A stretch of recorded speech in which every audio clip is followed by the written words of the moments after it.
Commercial beekeepers in the US have reported losing more than 60% of their colonies on average over the winter, as scientists race to identify the main cause of the unprecedented decline.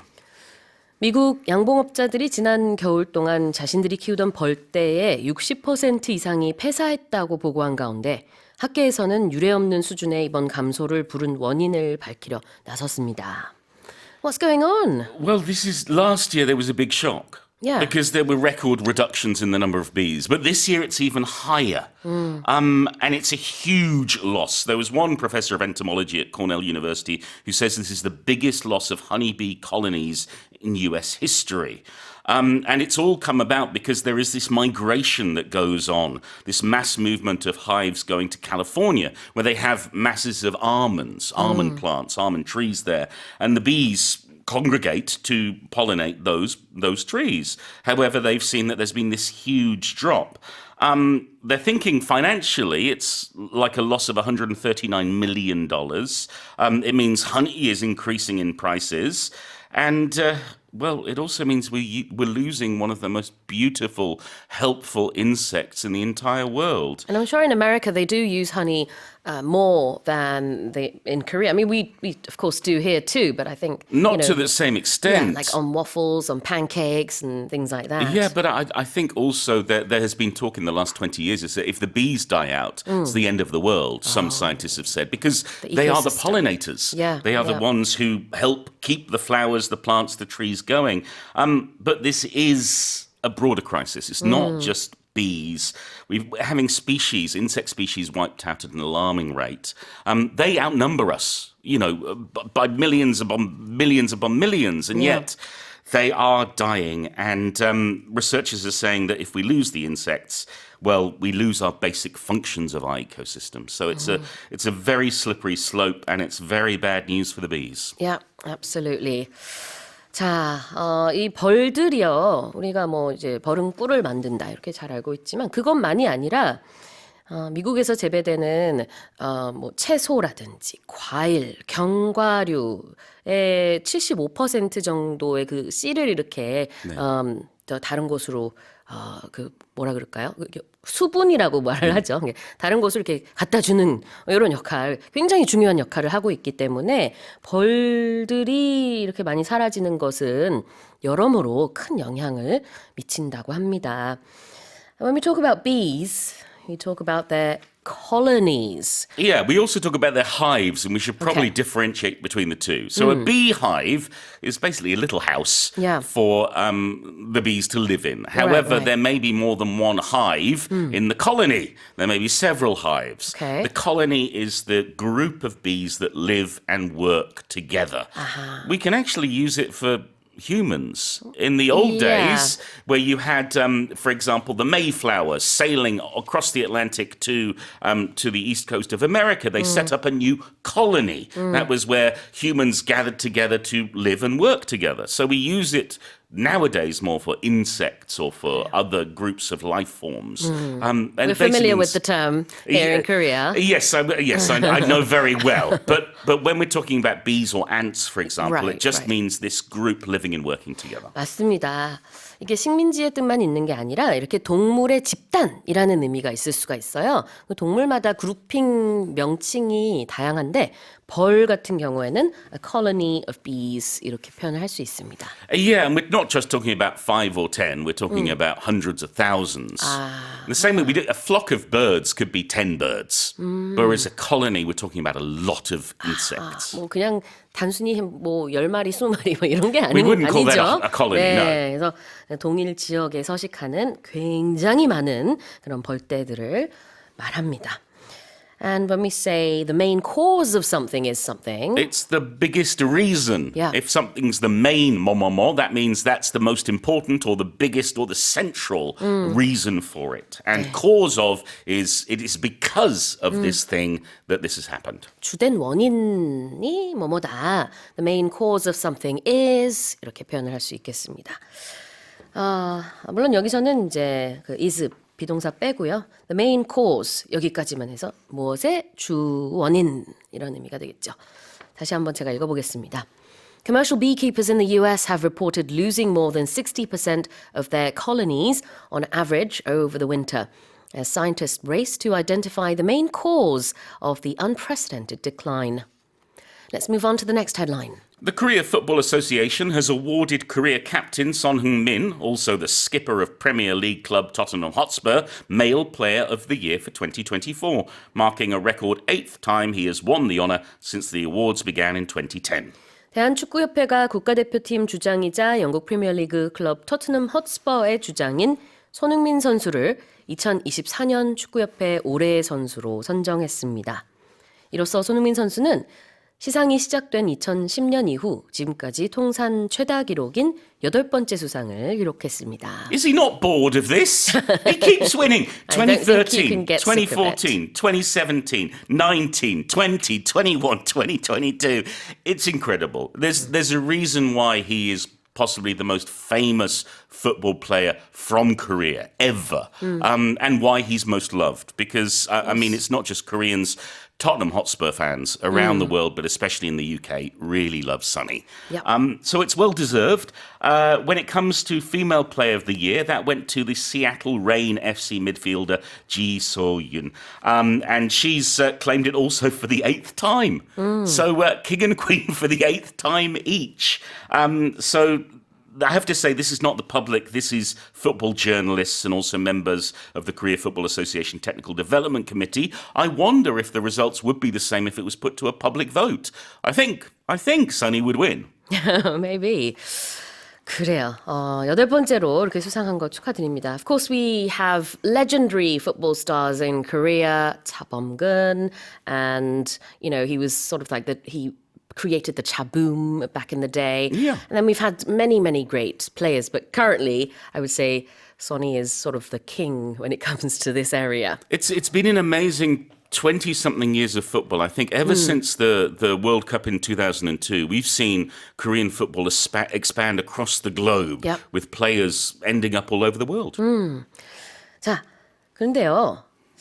이제 손흥민 선수가 우리나라 국가대표팀의 주장이고 또 토트넘 핫스퍼의 주장이거든요. 우리는 이렇게 어디의 주장이고 또 어디의 주장이다. 이렇게 단어를 2번 연달아 언급해도 하나도 어색하지가 않은데 영어에서는 he's the captain of something and the captain of something 이렇게 말하면은 굉장히 어색하게 들려서 다른 단어를 썼네요. What's that other word? Skipper. Skipper. So this is talking about Sonny's exercise regime. Every single morning he goes outside and does 100 skips. 아니에요. 줄넘기 하는 사람 아니에요. Not that kind of 네. skipping. A skipper, this goes back to fishing and to sailing. Yeah. The skipper is the captain of the boat. That's right. And so because a football team or other sports team is a bit like a crew on a boat, we also use the term skipper. 그러니까요. 자, 그래서 이렇게 주장이라는 단어를 2번 쓰는 대신에 다른 단어를 쓰거나 아니면은 묶어서 한 번에 표현할 수 있어요. 손흥민 is the captain of both the Korean national football team and Tottenham Hotspur. 이렇게 표현해도 되고요. Absolutely, yes. 여기서 말한 것처럼 he's the captain of the South Korean team and he's the skipper of Tottenham Hotspur. Yeah. 결국은 같은 말입니다. 캡틴이란 얘기예요. 자, what about winning the honor? If you win the honour, that means you get the award. And an honour, well, it could be a medal, it could be a trophy, it could be a title, but it's something that is honouring you and that makes you be honoured by everyone. And how do you spell honor? Well, 2 ways, depending on where I'm working. Okay. So, if I'm writing for myself, if I'm writing to my parents, I write it Honour. If I'm working for an American language company that likes to use American English, I'll spell it Honor. And both are perfectly acceptable. But pick one, please. Okay. When you're writing a document of any kind, always remember to pick just the one spelling. Be consistent. Be consistent. 네. 하나의 문서 안에는 통일되게 be consistent. Yeah. 그래서 OUR만 쓰든가 아니면은 OR만 쓰든가 이렇게 해서 통일된 방식으로 쓰셔야 되는데 둘 다 가능한 스펠링입니다. Exactly. Honor and honor, grey and grey, pants and trousers. Stick to one. Don't use both. Okay. 자, 어떤 상을 수상했다라는 뜻으로 he won the honor라는 표현을 썼어요. 다시 읽어보겠습니다. The Korea Football Association has awarded Korea captain Son Heung-min also the skipper of Premier League club Tottenham Hotspur, Male Player of the Year for 2024, marking a record 8th time he's won the honour since the awards began in 2010. Let's move on to the final headline. Actor Richard Chamberlain, who rose to fame as the heartthrob star of the television series Dr. Kildare in the early 1960s and was known for mini-series including The Thornbirds and Shogun, has died aged 90. 1960년대 초에 텔레비전 드라마 닥터 킬데어의 주연으로 인기 스타 반열에 오른 후 미니시리즈 가시나무 새들과 쇼군 등에 출연했던 배우 리처드 체임벌린이 90세를 일기로 세상을 떠났습니다. Tell us more. I think younger listeners will have no idea who he is. But if you were born in the 60s or 70s and you were old enough to watch TV by 1980 or the early 1980s, you would be very familiar with him. He was a big, big star. It started off in the early 60s when he was playing Dr. Kildare on American TV. He then went to the UK. He was on stage. He was a brilliant stage performer, also appeared in movies. And then in 1980, something amazing happened. He starred in Shogun. For those who are watching more recent TV series, there's just been a remake. They've remade Shogun. That came out last year. It was based on James Clavell's novel about a foreigner coming to Japan during the Shogun era, during these this few hundred years ago. So that was a huge hit. Here in Korea as well, I think many people a little bit older than us will know him from The Thornbirds, which was a very big series that hit screens in 1983. He was a huge star. He was much loved. I loved him in King Solomon's Mines, which critics hated, but as a kid, he was like a bonus Indiana Jones for me. Oh, really?